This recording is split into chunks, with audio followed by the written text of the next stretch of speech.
జై శ్రీమన్నారాయణ స్వామి. మన ఆలయంలో ఇప్పటిదాకా కూడా స్వామివారి యొక్క వెనక భాగంలో ఉన్నటువంటి చంద్రపుష్కరిణి యొక్క కోనేరు ఇప్పటిదాకా ఎండిపోలేదంటే దానికి ఏదైనా కారణం చెప్పగలరా? జై శ్రీమన్నారాయణ. మంచి క్వశ్చన్ అడిగారయ్యా. మనకి 2007 2009లో మనకు అన్ని పుష్కరణలు కానీ నీళ్లు కానీ అన్నీ ఎండిపోవడం జరిగినాయి. వాటర్కి చాలా ఇబ్బంది పడ్డాం మనం. ఆ పడుతున్న టైంలో కూడా మన ఊర్లోంచి కూడా వచ్చి ఇక్కడికి వచ్చి ఆ కోనేటిలోంచి నీళ్లు తీసుకుపోవడం జరిగింది. ఇప్పటికి కూడా నీళ్లు తీసుకుపోతున్నారు ఆరోగ్యరీత్యా సమస్యలు ఉన్న వాళ్ళు. ఎండిపోవడం ఎందుకు జరగలేదంటే ఇక్కడ కోనేరు విశిష్టత ఉంది ఒకటి.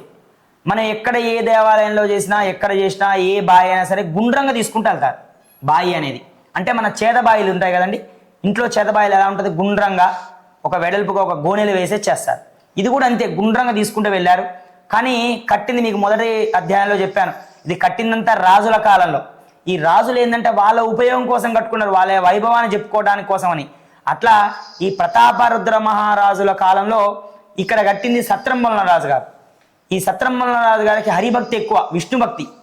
దానివల్లనే ఇక్కడ ఉన్న వాటి అన్నిటిని కూడా ప్రతి ఒక్క దేవాలయంలో పాణిపట్టం ఉంటుంది స్వామివారికి. ఆ పాణిపట్టంతో స్వామివారిని పైన విగ్రహాలను చేసుకొని శివుడికైతేనే నంది ప్రాముఖ్యత ఇస్తాం, మన విష్ణువుకైతేనే గరుత్మంతుని ప్రాముఖ్యత ఇస్తాం.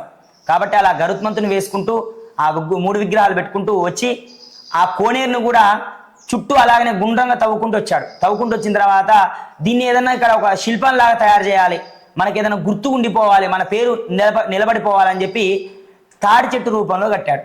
ఏంటయ్యా తాడి చెట్లు, ఎన్నో రకములుగా మన చెట్లు ఉన్నాయి, కానీ తాడి చెట్టు రూపంలో ఎందుకు ఇచ్చాడంటే ఇక్కడ తాడి చెట్టు పైన పెద్దగా ఉంటుందండి, కింది పోతున్నా కొద్ది సన్నగా అయిపోతుంది.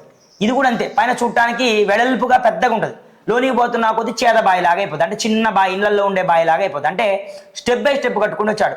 అట్లా దీంట్లో 7 తాడి చెట్లు మునుగుతాయ్యా. ఇట్లా 7 తాడి చెట్లు మునగటం వల్ల ఏంటంటే వాళ్ళ సైనికులు ఇప్పుడు ప్రవహించే నీరైతే బయటికి పగలగొట్టుకొని వస్తారు. ఇది ఏంటంటే స్టాక్ ఉండే నీరు, కదలదు కదా, చలనం లేదు కదా, అందువల్ల ఇది స్టాక్ ఉండే నీరు కాబట్టి చలనం లేనిది కాబట్టి ఆ బండల్ని ఏం చేయలేక అలా ఉంటుందన్నమాట. అందుకోసమే విశేషంగా వాళ్ళు కట్టుకోవడం కోసం, వాళ్ళ ఉపయోగం కోసం కట్టుకుంటూ దాంట్లో ఒక్కొక్క స్టెప్లో 500 నుంచి 600 మంది పడతారని మా అంచనా. అలాగే ఈ చుట్టూ ప్రహారీ గోడలోంచి కూడా తిరగొచ్చు మనం.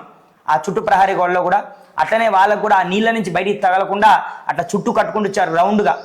అట్లా కట్టుకుంటూ రావడం వల్ల 7 తాడ్చెలు మునిగే కోనేరు కాబట్టి మన ఎండ కొడితే ఏదైనా పైన వరకే కొడుతుంది, ఆవిరైపోయినా 1-2 తాడ్చెలు మునుగుతాయి. కానీ మరి 7 తాడ్చెలులోనే కోనేరు అంటే కొద్ది కాదు కాబట్టి మనకు అది ఎండిపోవడం అనేది ఇంతవరకు జరగలేదయా. ఇంకో విశేషం ఏంటంటే ఇక్కడ దొంగతనం జరిగింది గత 2014-15 సంవత్సరంలో. ఆ పైతున్నప్పుడు వెనకాల చెట్టుంటే మన దేవుడి విగ్రహాలు కొన్ని తీసుకొని పోతూ వాళ్ళ బట్టలు తీసి ఆ కోనిట్లో వేయడం జరిగింది. దానికి ఒక 2 నుంచి 3 మోటార్లు 10 HP ఆస్పార్లతో ఉన్న మోటార్లను తీసుకొచ్చి పెట్టడం జరిగింది. కానీ నీళ్లు గింతంటే గింత కూడా వదలటం జరగలేదు. ఇక దాంతో ఇది మనకి అయ్యే పని కాదని చెప్పి వదిలేసాం.